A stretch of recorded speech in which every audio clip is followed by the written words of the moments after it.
Hello and welcome to the European Resilience Initiative Center video podcast. Today our guest is Michael DiCianna. He is a non-resident research assistant at the Yorktown Institute and a contributor to Europe's Age, an online journal for the Center for European Political Analysis, CEPA. Welcome, Michael. Hi, how are you doing today? Great to hear you. I hear. Thank you. And we have a very serious and sad topic today to discuss: Russia's war crimes. We know that there are a lot of them. Many people in Ukraine, and not only name different types of war crimes, and it seems like the topic is endless. Could you a bit structurize it? What are we talking about here? What types of war crimes and what areas are they? Yeah. So, well, thank you again for having me on here. I said that we began discussing because of an article I wrote for CEPA Europe's Edge about the sort of, if you will, like a demonstrated policy with long historical ties of the Russian military and Russian military history being full of conducting war crimes. When I say Russian military history, as I'm speaking, of course, not only the contemporary Russian military in Ukraine, this goes back through the Soviet Union and Imperial Russia. But when we're talking about Russian war crimes in Ukraine, the tragic fact is we're essentially discussing the full scope of crimes committed in war. Well, I'm going to put aside for a second broader crimes against humanity conducted by the Russian government here, focusing on, if you will, like uniformed military war crimes. And we are seeing everything from violations of every sort of law of war in terms of what the Russians are targeting with air power, with missile strikes and bombing raids, as well as artillery barrages, to, if you will, occupying war crimes. You know, the massacre of Ukrainian civilians. Unfortunately, also, it seems to be widespread systemic use of sexual violence as a weapon by Russian forces, illegal imprisonment in occupied areas, and of course, we are constantly reminded whenever there are, especially when there are prisoner swaps between the Ukrainians and the Russians, we are forced to witness indisputable evidence of the Russian military torturing prisoners of war in direct violation of essentially, not to make light of it, but essentially every treaty that exists about how prisoners of war are expected to be treated. We routinely seeing Ukrainian POWs being returned, and they are scarred from abuse, and also their bodies are physically diminished due to malnourishment. So, in totality, it's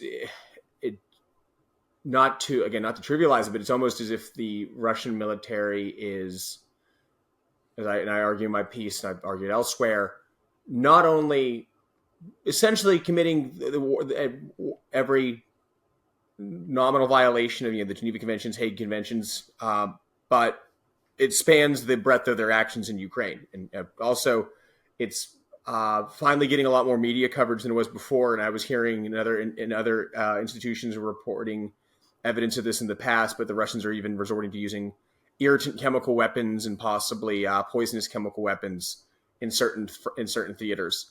I've been hearing this for almost a year now. I've known other people have been hearing it for almost a year, but it's finally getting some attention. The Russian use a chemical weapon, which, just to be colloquial about it, add it to the list of violations of the norms of modern war. But so we're witnessing this in the context of this Russian invasion, which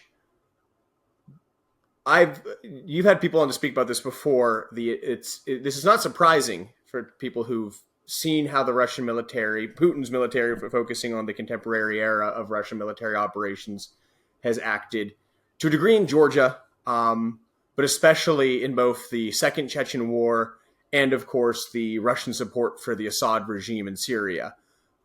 We've seen not only a complete disregard for what's expected of modern nations, especially nations of precision weapons, at how they will conduct themselves in a war, in an urban environment or in a large, mass scale, in a mass war environment. But what essentially reflects a policy of not just permitting these war crimes, but in fact viewing these as a implement of Russian tactical operation, disregarding civilian casualties as a concern. Do it not only not minimizing them, but if anything, using them to the advantage of Russian, to the Russian advantage. They don't have to expend time and resources. They do not expend time and resources protecting civilians. It seems they have it viewed as a benefit to raise cities, target civilian infrastructure. Right now, unfortunately, we're watching as the Russians are launching a concentrated attack on Ukrainian civilian infrastructure due to the result of lacking Ukrainian air defenses. And that boils down to, as I said, on the ground, we have just passed the second anniversary of the liberation of Bucha, where the world was forced to witness the results of Russian occupation, which were, of course, the slaughter of up to 1,500 Ukrainians in Bucha and in the surrounding areas, in scenes that were shocking for their depravity, but I personally, and many people agree with me, were not shocking for those who have witnessed Russian military actions in the past. Individuals bound by feet and hands, shot in the back of the head, and either left in mass graves or left in ditches. Stories of horrific sexual violence against civilians, men, women, and children, should be said. Torture, both nominally for intelligence purposes, and brutal interrogations, but also seemingly torture for sadistic enjoyment of the occupying forces. It's a truly nasty subject to talk about, but it's not just, as I've said to you, it's not just a side effect of the Russian way of war. This is not, as some might say, what happens when an ill-disciplined army is conducting a war effort. This is systemic. This is part of the Russian occupation and war plan, if you will. And that's why it needs greater attention, because it's not a humanitarian issue. This is part of the core security issue in discussing why we're supporting the Ukrainians and why we need to be concerned about Russian aggression elsewhere. Is the Russian way of war is especially destructive to civilian infrastructure and civilian lives, and thus it threatens a core tenet of the Western Alliance, which is the protection of our civilians. Indeed, and what you have already described is indeed a terrible picture, and we know the number of victims on the liberated Ukrainian territories. The Ukrainian forces have found numerous mass graves with a lot of civilians, with the signs of torture, with some body parts missing, with hands being cuffed behind the back, shot in their heads, etc. And we have the witness reports, the survivors who survived torture cells where they have been tortured by the Russians. We have the whole school in one of the villages in the northern part of Ukraine, in Chernihiv Oblast, where over 200 of local people have been held for days, if not weeks, in a basement, and many elder people have died suffocating there because, of course, there was no ventilation there. And this is, you say, was not some mistake by some bad educated, bad trained Russian commander or soldier, but a part of a system. How can we prove that it was a system? Well, is it I won't say excuse, because I don't think people who look past this are excusing it, but often the assumption I find, talk to individuals who are military affairs experts, maybe not, and I don't consider myself an expert in this, but who are not well studied in the conduct of this who are not well studied in this Russian conduct. It's often assumed that this sort of behavior is a lapse in judgment and a lapse of oversight, which is understandable if people are still reflecting on if we will, the incompetence that is still in some people's minds about the Russian invasion from the initial weeks, like the failed attempt to take Kyiv, and just Russian defeats early in the war, Russian defeats later in 2022.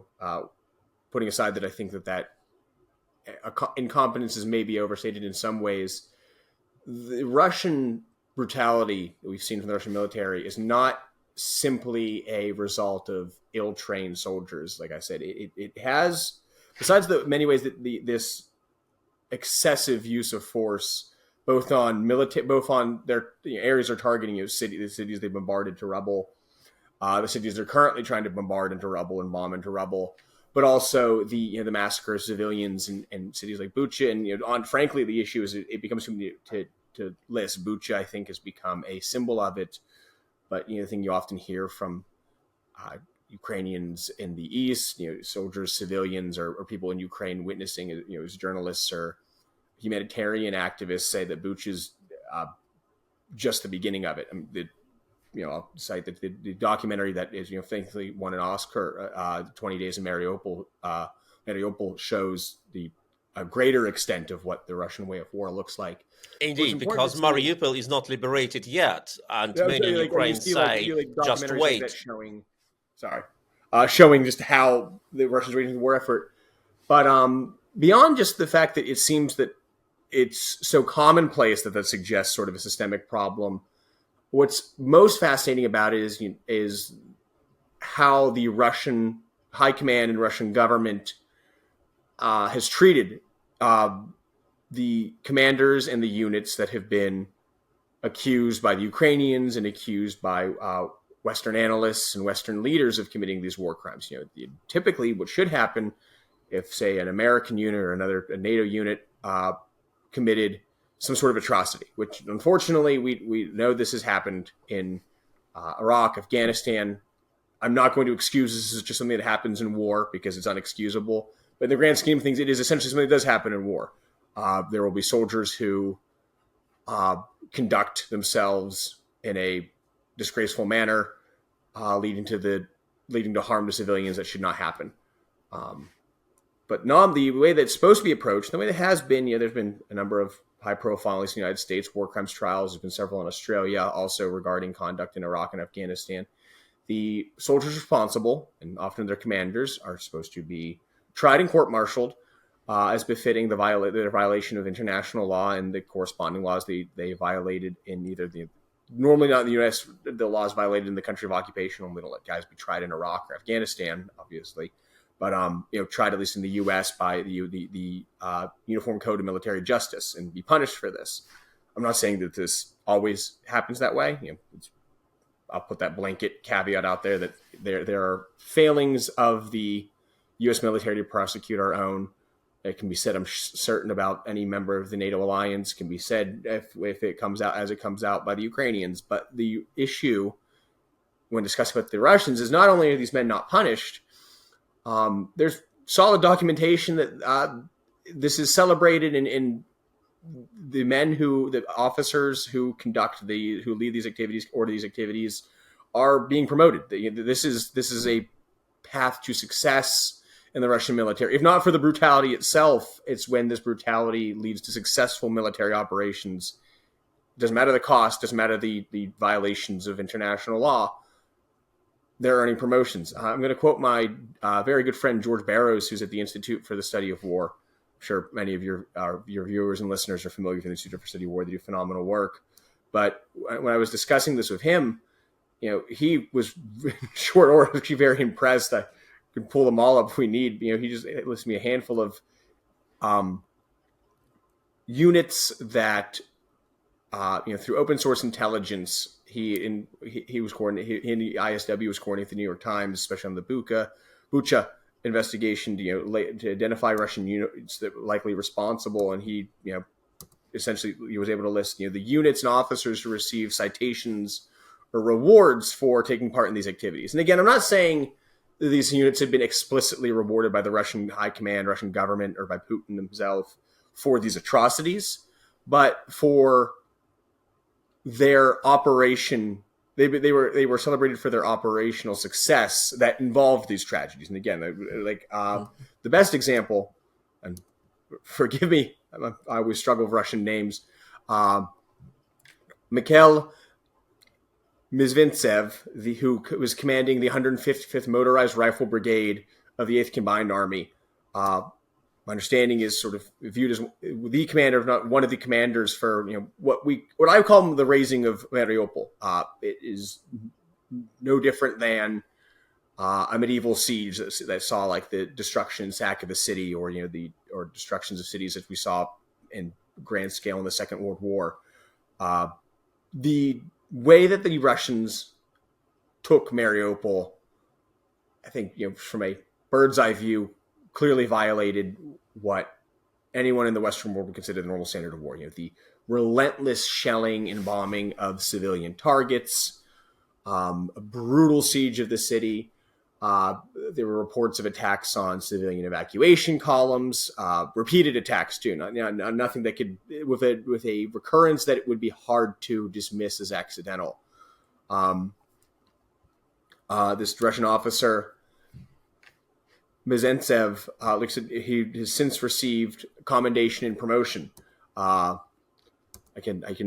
If you include show notes, I'd be happy to pass it along to you. A number of other, including as low as platoon commanders who have been involved in operations that involved atrocities, mass killings, if it's done by, say, infantry in armored columns, or air operations that saw the bombing of schools and hospitals.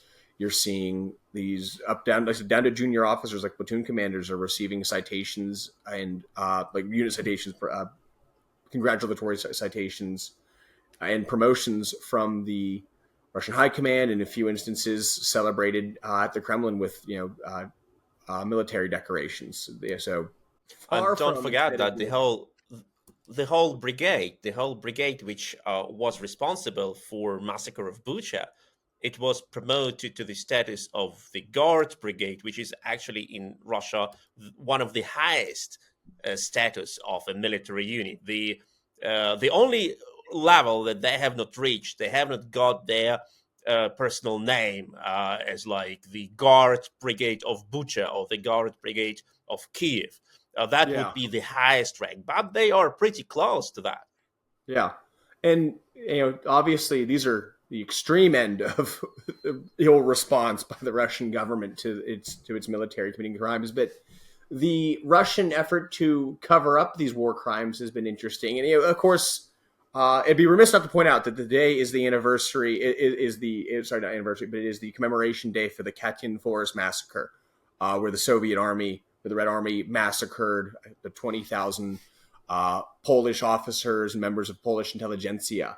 And of course, after this discovery by the German army during Operation Barbarossa, the Soviet government, in order to maintain its alliance with the U.S. and Great Britain, conducted a great disinformation effort to, in fact, blame the German army. And obviously, at the time, it was fairly easy to do. People knew about the crimes being committed by the Third Reich and the German army, but it took far too long for the Western world to recognize the Katyn Forest as a Soviet atrocity, not a German atrocity during the Second World War. So I think I'd be remiss not to point that out today.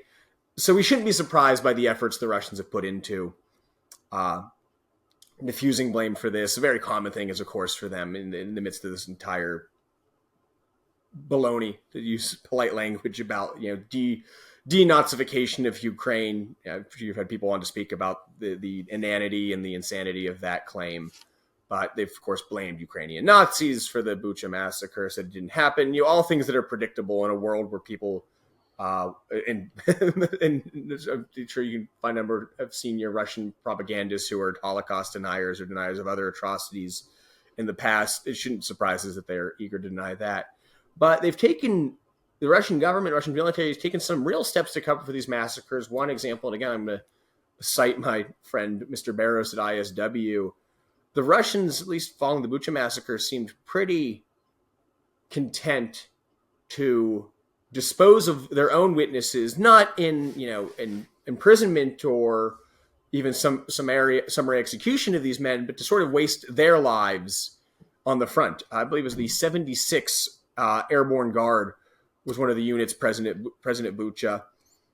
Their culpability for the massacre, my understanding, is not entirely known. Like how much of it they conducted, how much of it was happening under their watch. I'm happy to put guilt by association. Even if just guilt by witnessing, the Nuremberg standard applies here. the Russians were fairly content to, I believe it was later in 2022, in the defense of Kharkiv. Someone might correct me on this. I'm not sure of the details. The Russians were happy to let them be wasted in a doomed counter-offensive operation where they were slaughtered to a man. The 76, if I recall, still exists on paper as a unit, and it might be reconstituted of whole new men, but it was essentially deployed in such a way that guaranteed its destruction in the face of the Ukrainian counteroffensive operation. Again, I think near Kharkiv, but I should have double-checked that. And the reason for this seems pretty clear to me. They were not eager to bring these guys back home and punish them themselves. Why would they? They seemingly don't punish men for these operations. But they didn't want to risk this unit being captured and having a lot of Russian witnesses to confess to these crimes, either in Ukrainian court or an international tribunal. So instead, they let them more or less be, fight and die to the last. No witnesses to tell the tale when the Ukrainians captured them. I'm sure there was some acceptance of that by certain members of the unit who probably didn't want to find themselves in Ukrainian hands, knowing their culpability. But it's not to accuse the Ukrainians of any wrongdoing, but I'm sure they weren't eager to face a Ukrainian war trial. I thought they probably thought they had some way to get out of that situation or not. But that is a fairly well known, from people I've spoken to, example of the Russians sort of disposing of these units at the front, which suggests, like I said, I think it's interesting that they're not willing to dispose of these officers and these units through their own military tribunals, like punishing their own men for war crimes. And again, I think we know why they're not doing that. And they have, at least I haven't seen a lot of evidence to suggest they're disposing of these men quietly. Like, guys commit these massacres, they don't want it to get out. They're summarily charged with some other thing and either executed or imprisoned. They're rather just use them for what they're there to do, which is, to be wasted on the front line of Putin's invasion. So that's the sort of the gambit the Russians are running. They're celebrating men who were involved in these operations. They are, as with all Russian propaganda, sort of filling the information space with lies and blatant lies, blatant misdirection. That's easily dismissed if you don't believe the Russians. But in the age of modern conspiracy theories, plenty of people are happy to listen to Russian lies about it. I mean, if you want to subject yourself to the platform formerly known as Twitter, you'll see plenty of Russian war crime deniers. And then when they're not, denying it, they're making sure there's no witnesses on their end by having these units disposed of when possible. That is exactly what I wanted to ask you now. We have a lot of people, even in the West, like not conspiracy theorists, but on the media. We have in Germany, on public media, one of the most respected TV programs on the first channel of German public TV, and the chief correspondent of a news program, Monitor, Georg Restli, defended effectively Russia's atrocities in Bucha, saying that not every death, not every murder on a civilian is a war crime. It should be investigated, etc. What do you want to investigate when you see the photos of civilians with their hands tied behind their back and being shot into the head? It is a war crime. It is not some collateral damage. And we have a lot of these cases when people just want to believe that Russians are not capable for that, not capable for war crimes, and not plan them, despite all the evidences, despite the 45,000 body bags the Russians bought just weeks before the invasion, despite the Russian technical standard for creation of mass graves developed in October 21 and which went into power in February 22, describing the technical characteristics of digging mass grave for up to 2,000 corpses, etc., etc. There are a lot of evidences. And people say, oh, no, maybe it's a coincidence. Maybe the Russians didn't want to do it. Maybe they didn't know. Maybe they just kill civilians not on purpose, but because they didn't know they were civilians. Yeah. Well, I'll say personally, I'm a bit cavalier about my approach to often being quick to label certain people useful idiots, a term that I think is pretty known now that Lenin didn't say, but it's so applicable to people who carry water for the Putinist regime now that it still should see more use. And there are many people who can brilliantly speak to the nuances of how Russian propaganda operates. But I think what's important to understand, especially in this context, is the two ways that that Russian propaganda is somewhat convincing to people. As I said, first, you have sort of the just filling the information space with lies and producing what some talk about sort of like an information fatigue. People just stop caring about this and that, a bad thing's happening there, but bad things happening all over the place. And, eventually it wears down people's psyche as they try to find themselves concerned about these things, and they become disinterested.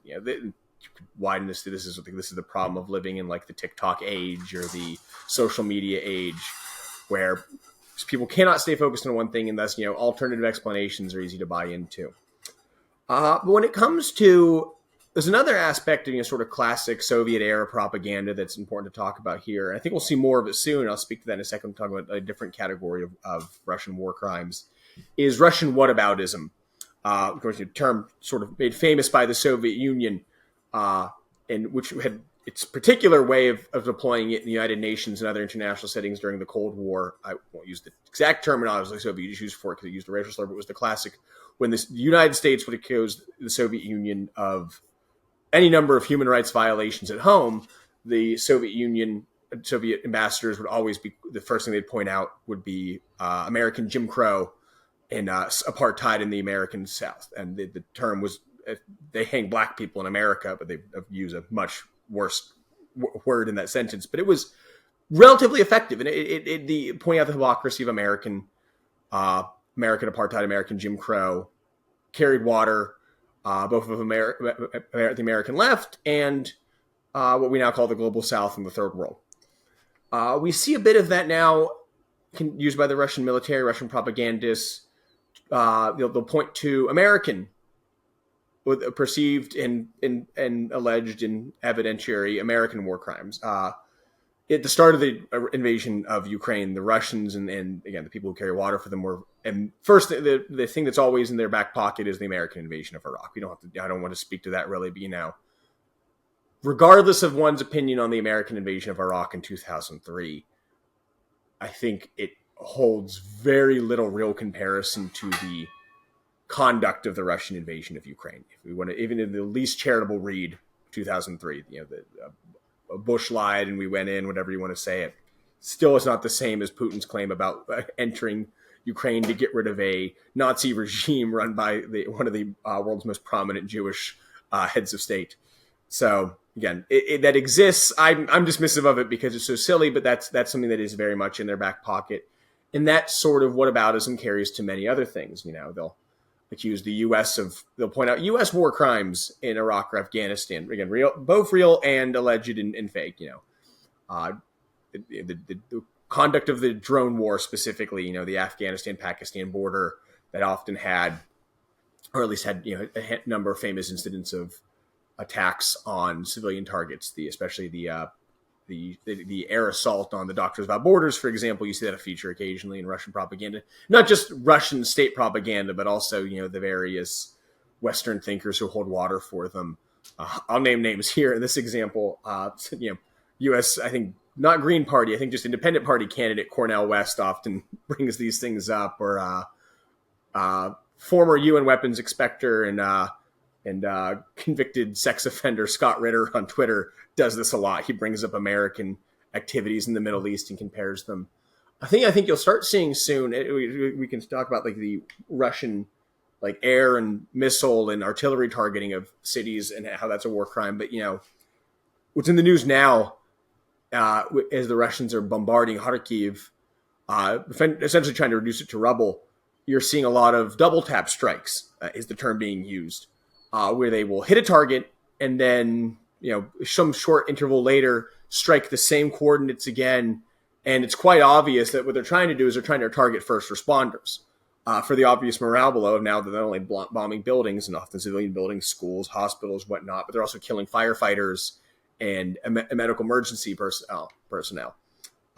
This is This is horrendous for morale for the Ukrainian defenders and the Ukrainian residents of Kharkiv, but also this has a real effect on the Russians are essentially trying to attrit Kharkiv's emergency response. I haven't seen much of it yet, but I'm sure it's out there already, and you'll see a lot of it. The term double tap is being applied to this.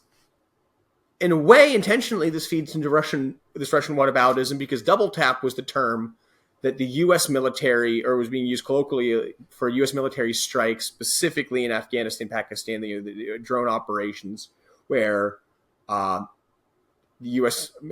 Military or CIA operations would target a suspected Taliban or Al Qaeda individual or group of individuals with a drone strike, and then we would respond and strike the first responders with other drones on station or other munitions.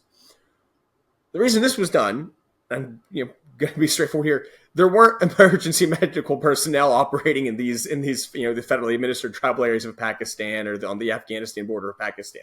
The double strike was nominally being targeted against the Taliban or Al Qaeda personnel who would respond to the strike. Again, it's not saying that there were not accidents. There were a number of well-documented accidental strikes on civilian infrastructure or civilian targets that maybe or maybe not bear more digging into. But the term double tap was applied there, and now I think you're going to see an effort to use that term applied when the Russians are blatantly, first hitting a school, and then 45 minutes later or so shooting another round to hit the fire trucks that are trying to put the fire out in the school. But they will use that. They will almost certainly draw that comparison there. And there are segments. You can see it in the United States. I'm sure you can see it in Europe of segments of the population that are sympathetic to that false equivalency. And one, you could say, simply the United States, Western powers need to hold themselves to an even higher standard than the Russians. And I, of course, believe that. The difference is the Western world have a standard, the Russians seemingly don't. And to expound on this further, I think as you see, we've seen it to a degree, and you'll see it if the war continues, false equivalencies will be drawn between Russian operations and civilian casualties in Ukraine versus civilian casualties in Gaza as Israel prosecutes its war against Hamas. Same thing. This should not be surprising. That those equivalencies will be drawn.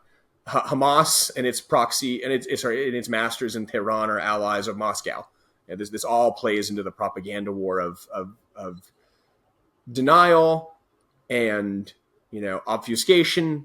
And the final thing is it's the classic it's applied to many historic atrocities that are denied: the Holocaust, the Armenian genocide, the classic it didn't happen, and if it did happen, they deserve that. You see that also happening all the time in Russian propaganda. Not quite a denial of these war crimes, but a celebration of them by the nastier, more vocal elements of like the Putinist regime, sort of the war hawks that, if you will, to use a left-right paradigm, or sort of to the right of Putin on the war effort. They say things like Bucha should be repeated. We should continue wiping out the Ukraine. Like blatant genocidal rhetoric is being used by Russian propagandists, especially in Russia, to sort of put farther on the bell curve of Russian behavior of just we should go into these towns and we should massacre these people and we should do horrendous violence against Ukrainian women and children. Absolutely, and that is what we see. What is specific in Russia's state behavior. Vladimir Putin has received an arrest warrant from the International Criminal Court, not because the International Criminal Court wanted to arrest Putin, but because Putin personally stated in front of Russian state television that he gives an order to transfer Ukrainian children to Russia to Russify them. And that constitutes one of the parts of, or one of the actions, which is enough for a policy to be called a genocide, according to an international convention, where Russia is one of the signing powers. And that is what they do. They openly say on their state TV, state-owned and state-controlled TV, that they want Ukrainian population to be eradicated, that they want Yeah. Ukrainian population to suffer. Yeah. And what's And then telling there are is numerous Telegram more than a channels of few. military units where they openly publish instructions how to torture prisoners of war, how to cut off their fingers Yeah. or ears, how to extract money of their families after a prisoner of war is being killed, and then they demand a ransom for coordinates where the body is being buried, etc., etc. So they never pretend they don't do it. Yeah. They never pretend they don't have plans to do it. Quite the opposite. They celebrate it and they brag with that. And isn't it what Yeah. actually what scares the West? Because we can imagine that some people can do terrible things, but we cannot imagine that the whole state is bragging with horrible crimes which are comparable to the Nazi crimes. Yeah. Well, I think that's where this moves from beyond being just a humanitarian issue, and I don't say that because humanitarian issues should be dismissed. I think there's a degree to which it should be hand in hand with our sort of core security issues when we're talking about what should guide American policy, what should guide NATO policy, the policy of NATO members. Let me stepping back. The reason that it's important to understand the brutality and the openness of these Russian crimes is because of the war itself is such a brutal crime. This is, I'm going to sort of, if you will, like I'm borrowing my stance in a way from what is sort of essentially the official stance of for some Baltic states. Like, for example, Estonia has a top-down view on how this should be prosecuted. Speaking of like Putin's prosecution or Putin's warrant by the ICC is important because it recognizes that all of the, I don't want to say side effects, all of the downstream Russian war crimes are a result of an illegal war, an unjustified, unprovoked invasion of Ukraine that started in 2014. Full-scale invasion started in 2022. We all know the history. This sort of gets to classic just war doctrine in a way. First principles.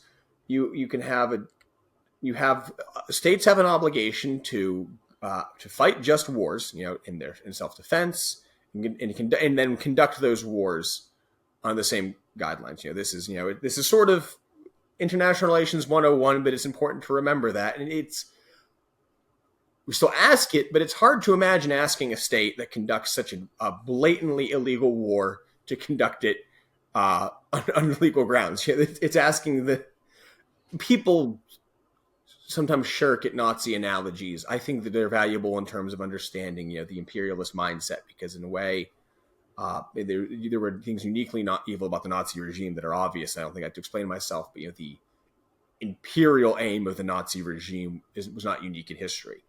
The Hitlerian hunger for power and control. They had a racial dynamic then, as it has a racial chauvinist dynamic to Putin's regime, but there's many conquerors through history that you can apply this logic to. I'll just compare to Hitler there. But when you launch these brutal wars of aggression, like Russia has in Ukraine, violating basically every post-1945 standard, we will no longer be redrawing borders, using force, to a degree, especially in Europe. It was sort of like the hidden caveat to that sentence in some ways. Downstream of that is all the things that come of launching these illegal wars of invasion. These illegal wars are not inherently genocidal wars, but they will see ethnic cleansing is always part of it. It's ethnic cleansing, massacres, violation of what we can of reciprocity and appropriate force. Because why wouldn't it? It flows naturally. If you're going to launch a war, if Putin is going to launch, in the Russian government and the Russians are launching a war to take Ukraine, let's be clear, the Russian war in Ukraine is not about keeping Ukraine out of NATO or protecting Russian speakers in eastern Ukraine or any of that. The war. I think it's clear to say now has maximalist gains. The Russian government speaks to that more. It is to destroy Ukraine. Is to take its territory as much as possible as it can get, bring it into the Russian Federation, add to Russia's strategic depth, all of those things. And these, I think, are self-evident at this point. Part of that's going to be the destruction of the Ukrainian people, either through their language, their lives, of their homes, and the way the Russians are waging war directly. The Russians are waging this war tactically to that end. Going back to Kharkiv, what we're seeing now, unfortunately, is due to the depletion of Ukraine's air defenses. The Russians think that they have an opportunity now to both destroy Ukrainian civilian infrastructure. ISW yesterday produced a great paper on how that one of the effects of this is the energy infrastructure, specifically at Ukraine's impressively growing defense industry. The Russians specifically are concerned about that as it improves. But also, specifically, the Russians are trying to level Kharkiv right now. There's no other way to say it. It is Ukraine's second biggest city, and the Russians want to make it unlivable. They want to expel the population of Kharkiv. So even if they cannot reach it with their tanks and their armored columns, they can make it so unlivable that it will create both an internal refugee crisis in Ukraine, which will then, of course, spill out into Ukrainian neighbors. And here's, where we can dial back the clock a little. We've seen this playbook by the Russians, both the destruction of whole cities to create refugee crises and then the politicalization of those refugee crises. This is what Russia and the Assadist regime did in Syria, effectively. That's why they're winning the civil war. Because not only did they level the cities that had opposition forces just completely with utter disregard for civilians living there, and when they weren't leveling those cities, let's be clear, they were also deploying chemical weapons. The Assad regime bears the primary culpability for that, but the Russians were hand in hand with it. There's evidence that they were involved in the targeting and the decision-making process. So when they're not leveling the cities, they're poisoning them. The downstream effect of this was the Syrian refugee crisis added to the European migrant crisis of the mid-2010s, going into Western Europe. And, we now know pretty concretely that the Russians helped make this refugee crisis and then politicized it in Europe by providing propaganda and, to a degree, financial support for far-right European political parties that were then, along with their like a nativist platform opposed to this influx of millions of immigrants from the Middle East and North Africa, also were Eurosceptic, if not openly hostile to the European Union, and were in some cases pro-Russia. Putin's dear friend Viktor Orban is he was not brought to power by that, but the Fidesz movement benefited from that politically, gained political capital. There's other parties across the EU and NATO that had have similar either small but vocal minorities, or in some cases have become part of coalition governments. That's the step in Ukraine too. The Russians, to a degree already, we've seen from like Russian influence in, say, disruptive operations on the Polish border or in Slovakia. You can sort of, even when it's not proven yet, you can kind of get the people more educated on this than I am, sort of can get the scent of Russian involvement in these groups, and they'll play on the tensions between Ukrainians and Poles, Ukrainians and Slovaks to, exasperate this. And when this gets further exasperated by a refugee crisis coming from eastern Ukraine with the destruction of Kharkiv, if it cannot get enough air defenses, this further dampens the Ukraine's ability to fight the war and Ukraine's ability to maintain its alliances. And all these war crimes have that effect. The brutality of Russian occupation will make it so that more Ukrainians want to flee towns that the Ukrainians aren't able to defend. I'm an optimist. I have hope that the U.S. can pass its aid package, that the European defense industries can get up and get Ukrainians the shells they need soon. But we're looking at a tough spring, tough summer, and possibly tough fall for the Ukrainians. They'll have to make the choices on where they're defending and where they won't if they can't defend them all. And we should be clear that we should stop talking about these trade-offs and trade-offs of land. I think that we should all move past that paradigm like it's the 18th century. You're trading people. Or if you cannot evacuate those people, you're at least trading where those people live. Hopefully you can, when possible and when they want to be, evacuate these people, because we know what happens with Russian occupation. And the Russians know that. They've essentially broadcasted that. They do broadcast it whenever, it's too many to name, but whenever some Russian TV spokesperson goes on and talks about how they're going to, level Odessa that's broadcasting what they want to do to the people there. That creates difficulties for the Ukrainian government, Ukrainian military. Now they have to worry about evacuations.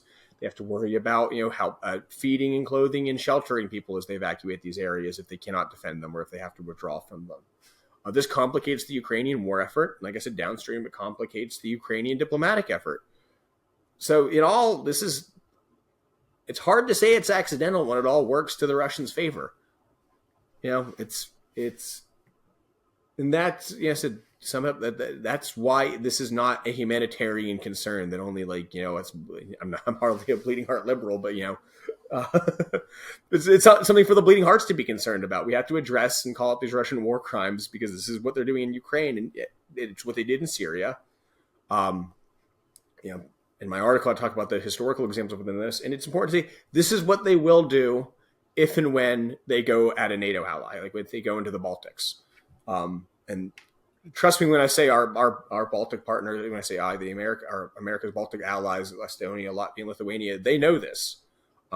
They're braced for it. That's why they reject paradigms that involve either tactically or operationally giving the Russians room to operate. Because one, they lack strategic depth, obviously, but also they just giving the Russians an inch, giving them a few towns in order to hammer them once they're in country is unacceptable. It's why they're investing in greater fortification lines, stuff like that. They know this is what we know from the history. It didn't happen yesterday. When in 1940 the Soviet Union occupied the Baltic countries, that was the first what they did. They arrested and deported all intellectual elite, the politicians, lawyers, journalists, writers, teachers. They arrested and put into jail and later executed or let them die all three state leaders of Estonia, Latvia, Lithuania, and their families, their children, their grandchildren. Like, for example, the family of the president of Estonia was practically erased completely. And that is what the Russians did 80 years ago when they occupied northern and eastern Ukraine. They had the lists. They knew exactly who is the journalist, who is a teacher, who is a political leader, who is a priest, who is a city mayor. They arrested, kidnapped, tortured, and executed people. Teachers, school teachers, university professors, priests, city mayors, ministers, not ministers, but members of the regional city halls, etc. And that was done according to a plan. They had the lists. They went house by house, and they knew who are they searching for. And that is what they will do, of course, in Kiev when they take Kiev, or in Lviv, or in Warsaw, or in other cities, because that is what their state tradition says them to do. Eliminate the local resistance, eliminate the local elite. But what I wanted to ask you, you have mentioned already the long history of Russia's war crimes, starting from Syria, where they trained their army to do what its army is now doing in Ukraine, or before in Chechnya, when they leveled Grozny. With all that history, like 30 years of non-prosecuted war crimes, leveling of Grozny, annexation and occupation of parts of Georgia, Donbas war, with all the same crimes, with kidnapping, tortures, rape, etc. Russia is now committing more and more crimes. Is there any chance to prosecute these people, to bring them to justice?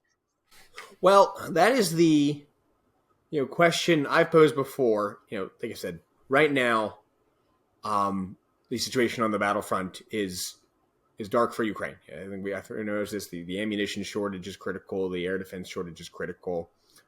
They need more tanks. They need more planes. I'm in the camp of giving them all they need to kick the Russians out. No, in fact, that's the first punishment that we can inflict on the Russian military for these crimes is defeating them, and defeating them badly. To quote retired General Ben Hodges, the need to body slam Russia. I love how he said it with such venom. That's step one. You're not trying to laugh about that, but that's the first punishment. Again, people don't love World War II analogies. I think they have a lot of value because it wasn't that long ago, and there's comparable things. That part of the punishment for the Nazis and the Wehrmacht's war crimes and the SS's war crimes were us repeatedly bludgeoning them across Europe. That's step one.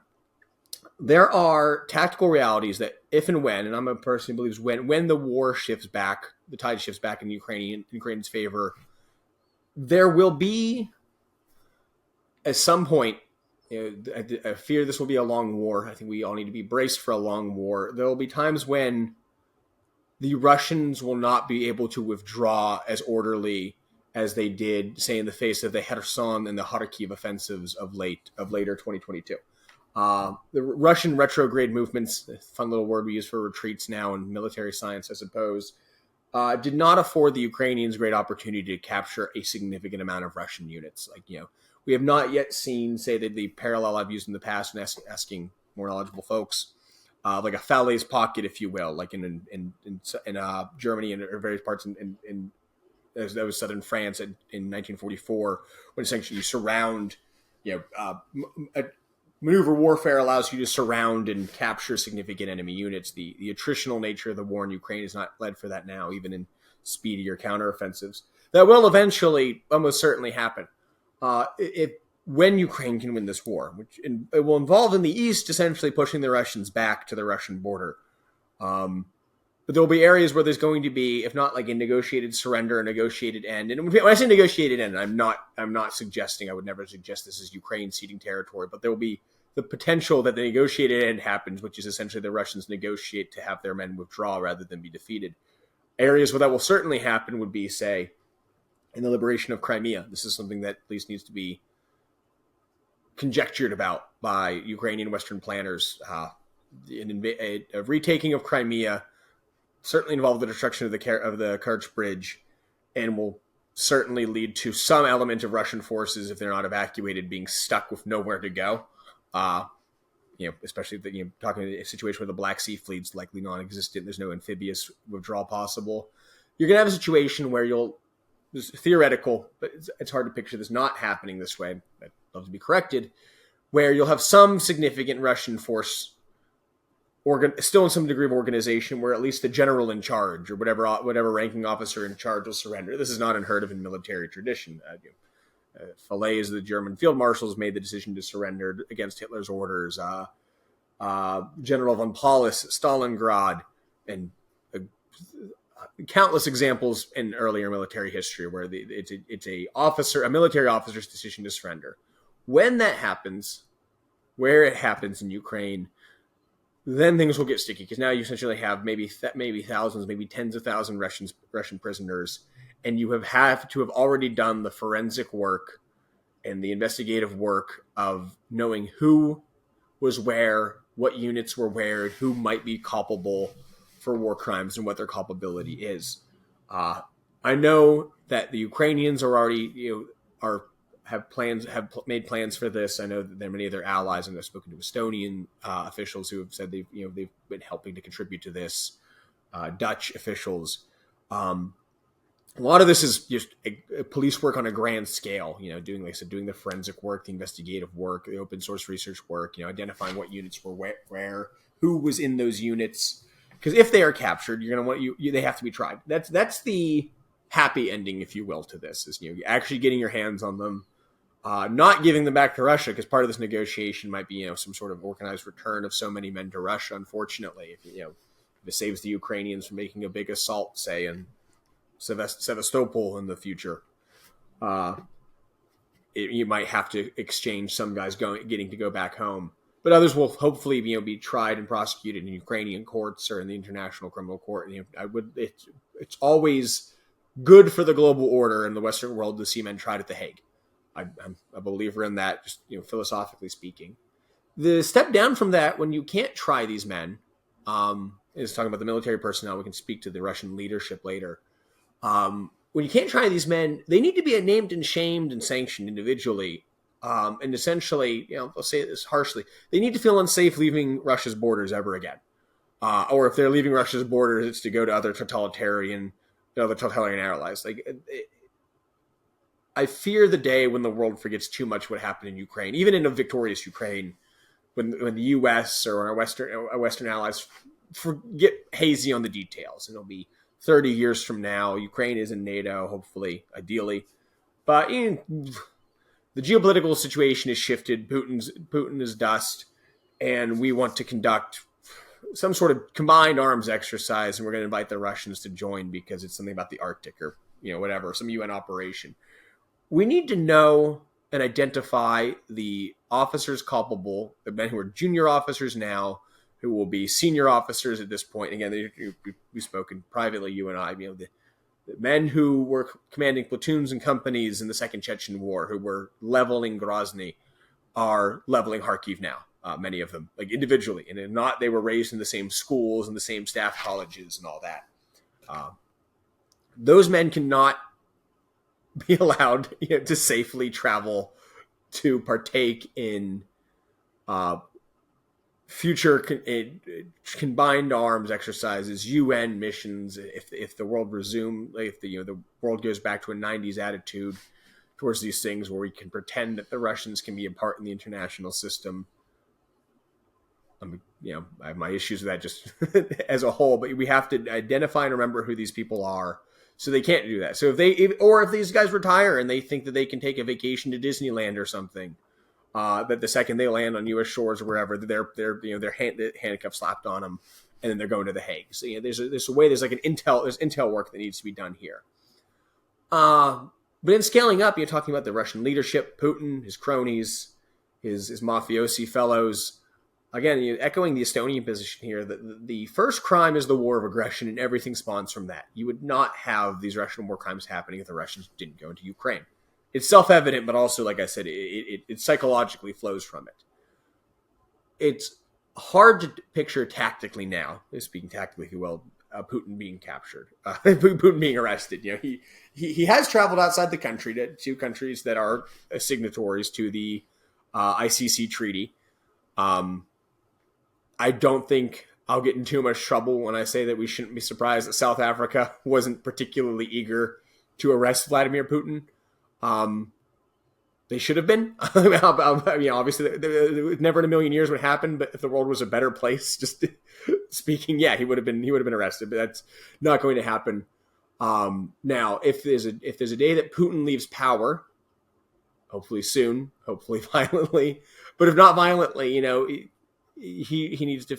We need to be prepared for tribunals of that sort. Again, how these things will come about is hard to say, but we need to at least collectively make it clear that that's the first crime was the crime of aggression, and everyone responsible for that decision should, if we can, get the cuffs on them, if you will, to use cop speak. My friends who watch this will get a kick out of me making my cop jokes. They need to be punished. It has to be like the Nuremberg trials, or to be clear, like the trials of Yugoslav and Serb war criminals in the 90s. I'm gonna a little shout out to a friend here who when I was a Ukrainian friend of mine, we were talking about this, and she said, because I use my parallel, how I said breaking from the World War II metaphors, a thing that was on my mind over like the Christmas, between the Christmas and New Year's bombardment of Kyiv and Lviv and Odessa. How World War II analogies are common. This is the biggest war in Europe since World War II. But these have been the biggest bombings of European cities, not since 1945, but since the 90s. And what's telling is when we were bombing Belgrade, when the U.S. was bombing NATO and the U.S. was bombing Belgrade, it was to stop a genocide. It was, in my opinion, like a highlight of what NATO can do, what American leadership can do globally. Is we saw a bad thing happening on our periphery, and we stopped it. We could have stopped it harder, but we did, I think, a darned okay job of stopping. And now you're seeing Ukraine be struck with missiles and aircraft at a similar and higher level than we hit Belgrade in the 90s. In the forwarding of a genocidal effort. The term genocide, speaking of other conflicts happening in the world right now, was thrown around way too cavalierly and inaccurately. And there's various criteria that have to be met. But the fact is, the Russian effort is stated to be a genocidal effort in the wiping out of Ukrainians. So I think we can agree on that. We can all agree if the Russians are saying it, maybe it deserves the word, or if enough Russians are saying it. And that's a failure of the U.S. and the West, is that the biggest war in Europe, the biggest airstrikes in Europe since 99 or 45 are happening in forward of those efforts. And thus, that when we can punish the people involved, we need to punish them in the same way we punished those we punished in 1945, or following the capitulation of the former Yugoslav regime. Just to use those immediate European allegories, the whole lot, whoever we can needs to be punished. If I have to sum it up in one thought. Because unfortunately, and this is what my friend pointed out, the failure is at the same time we were stopping a bad thing in Yugoslavia, stopping a bad thing in the Balkans, if you will, the Russians were gearing up to commit a horrendous atrocity against their own people in Chechnya. And the world did not pay enough attention then to what happened to the Chechens. The damage in some ways is irreversible. Putin won in Chechnya. Not securing it from terrorist elements, but he secured it from being autonomous, or meaningfully autonomous, and now he has his cronies like the Kadyrov family there.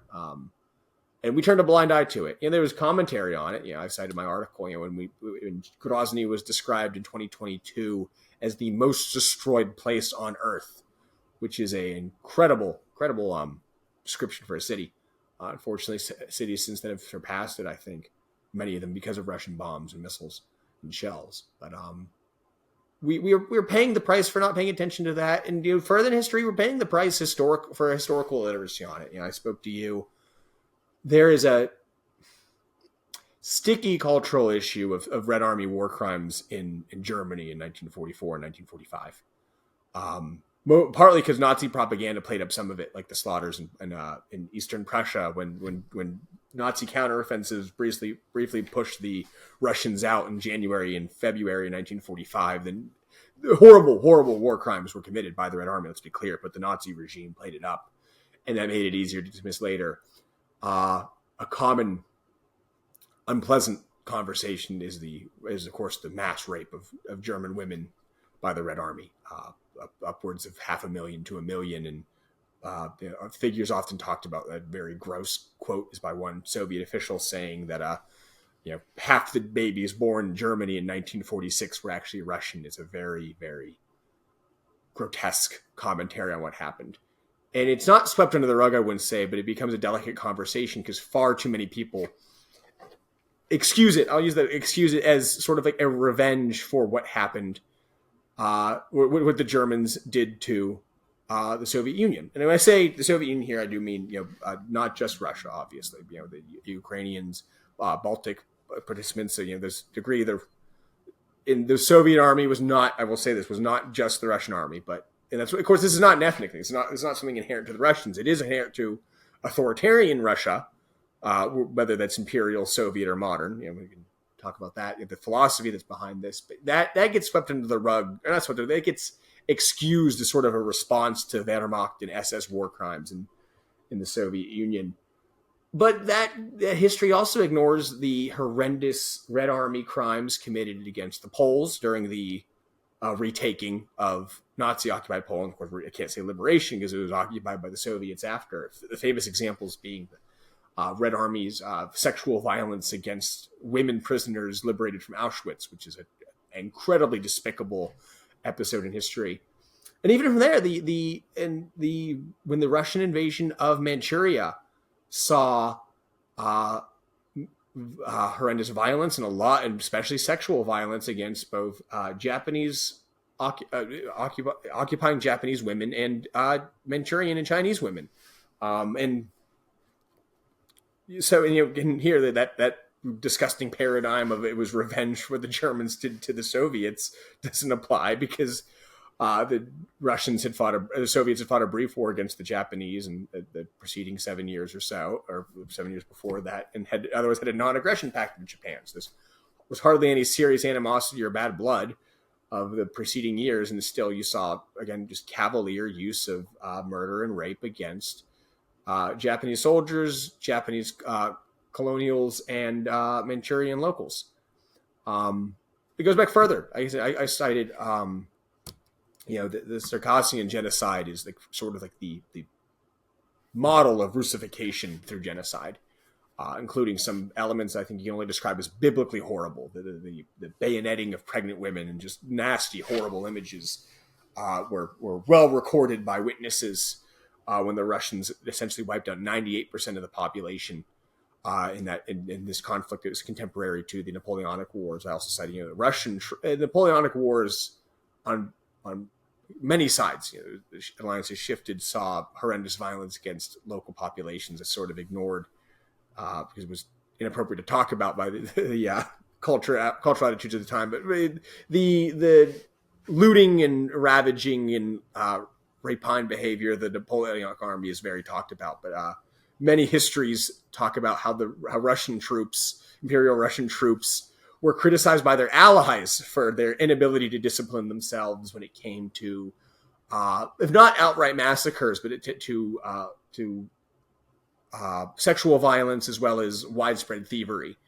The Austrians complained often that they couldn't rely on their Russian allies, especially Russian cavalry, to stay disciplined, because if they had the option of pursuing French troops and raiding a local town, normally an Austrian or town of some German state, they assigned it to discipline. But this was a critique quoted by historians of that era. They said this is not I'm not trying to claim this is like some problem with like the Russian people in like an ethnic or biological sense. That'd be ludicrous. But this is the result of hundreds of years of totalitarian living. Like I said, Putinist, Soviet, or Tsarist. This is sort of first principles. You have these brutal authoritarian regimes that brutalize people at home. Have an apparatus of brutalizing people. You talked about when the Soviets went into the Baltics and they had the people they wanted to punish. They had the intelligentsia they wanted to punish. That's the downstream cultural effect of having 400 years of secret police. The secret police, Russia's first secret police was established by Ivan IV, Ivan the Terrible. The telling line about Russian political philosophy is the classic. It was used to describe Nicholas II was. The author of the quote, but it was that autocracy without an autocrat does not work. And if that doesn't describe what Russian political history and Russian political philosophy over the last half millennia, I don't know what does. And that creates a political body that oppresses people at home, and then you cannot expect the soldiers of that political body to go abroad and conduct themselves abiding by what we would consider good humanitarian disciplinary actions in war.